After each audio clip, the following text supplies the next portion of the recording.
wake up and welcome to another episode here for What's Up Wrestling on the Funk It Pod. You know what's happening. We talk about what happened in wrestling, and well, still WWE is on a timeout here from me because, to be honest, I haven't been enjoying the product that much as of late. So still talking mostly about AEW since the Royal Rumble is past. Now we talked about the Royal Rumble last time. So now let's focus again on AEW. And yeah, well, what do we have here? We have Dynamite, we have Rampage. Let's see what we can talk about, what we expect to happen, the stories that are being told, of course. So at first we saw Jon Moxley versus Wheeler Yuta. It was supposed to be the Brian Kendrick, but then some comments came up from Brian Kendrick that he made like a few years ago, some serious comments about serious topics, and so they pulled him last minute and replaced him with Wheeler Yuta. And of course, Wheeler Yuta then got coached out there by Orange Cassidy, who didn't really get involved, but just like a quick stare off with Jon Moxley. And AEW. Who did we see there? Yes. AEW turned into, how do you say, AEW Hausen. Doesn't have a great ring to it. Anyways, Danhausen was there, of course. Danhausen was quickly faced off with Jon Moxley and enabled Wheeler Yuta to jump out of the ring from the turnbuckle in a great dive. But of course, it wasn't enough. In the end, Moxley would win.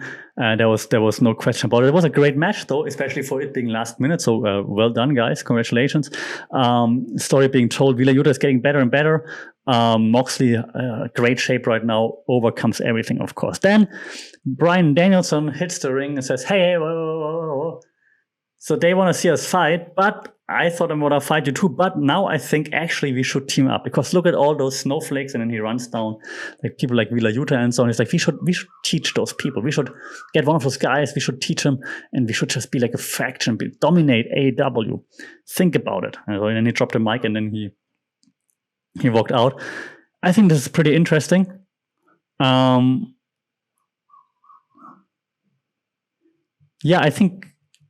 I don't think Moxley's going to take him up on it. That's just not the Moxley persona, right? But like just the idea and just having Moxley think about it and then waiting what's going to happen. Of course, Moxley's going to say no and he's going to probably punch Danielson, and then we have like Danielson versus Moxley, that thing. But it's an interesting story to listen to, I believe. So from a storytelling point of view, I think that angle is very interesting and keeps the Moxley versus Danielson match that eventually is going to happen just a bit more like on the outside, so we don't have to get this too soon, which is nice. So let it build a little bit. Then we had Pac and Panda Cero Miedo versus Malachi Black and Brody King, which was also a great match. Pac with his eyes covered in the beginning was pretty cool. They showed lots of cool spots like over the top rope dives and stuff like this. In the end, it was a Malachi Black again with the black mist into the eye. This time into Panta's eyes, and then that's what they used to win the match. No surprise here, of course, but that was a great match. Story well told, and now what's it called? The Kings of the Black Crown, or how they call their faction. So Malachi Black and King defeated Pac and Panda, and so now they move on, I guess, even though it was like by nefarious means, as expected, though. Story-wise, still makes sense. They have to cheat to win. Pac and Panda Cero Miedo looked strong. So well done. The fans were really into that, and lots of, I think, Latin-based fans there. It looked like it, so that was pretty cool to see. And then we had Ruby Soho versus Nyla Rose. Yeah, Nyla Rose is just still not great in the ring, unfortunately. Pretty one-sided, more or less, for Nyla Rose. Yeah, I don't know where they're going with this. Because I don't think that Jade Cargill's going to lose the title to Nyla Rose. I don't know. It's really weird like the women's division is a bit weird, unfortunately. And they're bringing in So as like the new star, and then she loses and loses again. Maybe it's to repackage her. We then had Hangman Adam Page out there, of course, talking, and of course, then Dan Lambert coming out and Jake the Snake too, with the Murder Hawk Monster, of course. So yeah, that was interesting. And of course, the Murder Hawk Monster, of course, then picked up Hangman, threw him around. Obviously, that's what we expected to happen. We then had, of course, the main event: CM Punk versus MJF. It was a great match. I really enjoyed this a lot. Eventually, you've seen the ending, of course. That then MJF won. He cheated twice. First ending with the joke and the tape, I believe, and then after the restart, and of course the punch with the ring. Story well told though. Punk like really tried so hard to stay in their end zone, like even though his knee was all messed up and the shoulder or whatever, I believe. So story well told. MJF eventually gets one over on CM Punk in Chicago, which of course now should propel MJF like even further up the ranks, and he has to go for the championship belt at some point. He doesn't need it because he's like such a compelling heel, but like it would fit at one point that MJF is gonna come close to the title. Punk, of course, will recover eventually, gonna be out maybe now for a week or two. Then he will recover, and of course he can claim that it's just MJF only won because he cheated, obviously. The story is still told, and it makes complete sense. Then I'm not going to talk about the Dan Lambert and Page Van Zandt thing, by the way. Okay, so then when we then talk about Rampage, what happened at Rampage? Well, we had Adam Cole versus Evil Uno, and of course that was clear how that's gonna pan out. Of course, Adam Cole took control and won against Evil Uno. Not that great, but it's also all about like setting Cole up for winning again, and then of course cutting a post-match promo.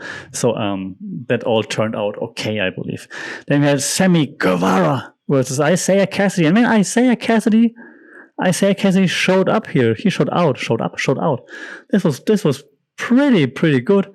Like lots of high flying stuff, of course. So this was awesome. So that's also why Isaiah Cassidy now, as a reward, is in the ladder match then against the new signing of AEW to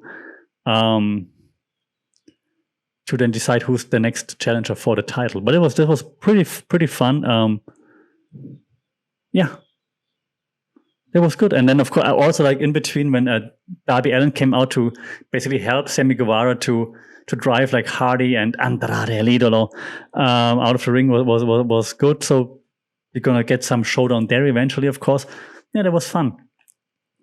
Story well told. Mercedes Martinez versus Thunder Rosa was also good. I'm not a big fan of like what Thunder Rosa is doing in the media usually, but in the ring she's pretty good, of course. So this was fun. This was fun until then, of course. Mercedes Martinez got disqualified because she just pulled out a pipe and just. You don't see those disqualifications very often, actually. So that's actually something interesting, I believe. The match until then was good, and so there's going to be a next encounter, of course. So that's we kind of keep telling the story, which is fun. And then we had Ricky Starks versus Jay Lethal for the FTW Championship, and those guys went at it. And man, I'm not sure like how they are using Jay Lethal, because I thought he's going to be a bigger star, but when he's in matches, it's the second time now, I think, he's having great matches. So this was awesome.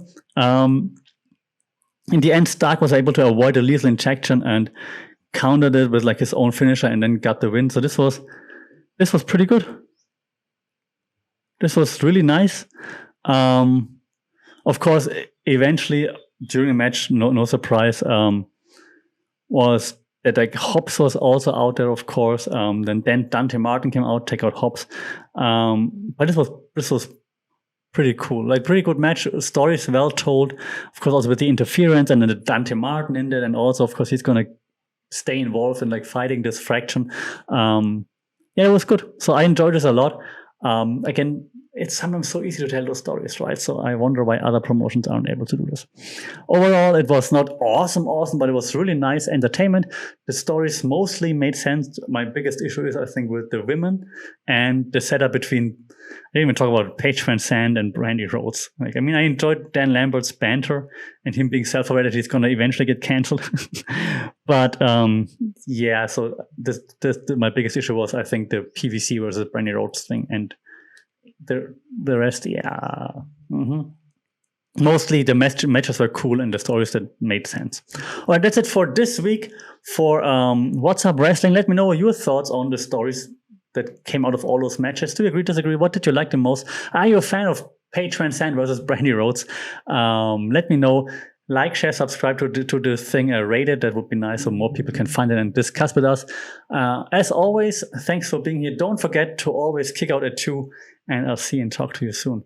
Sawadee Cup.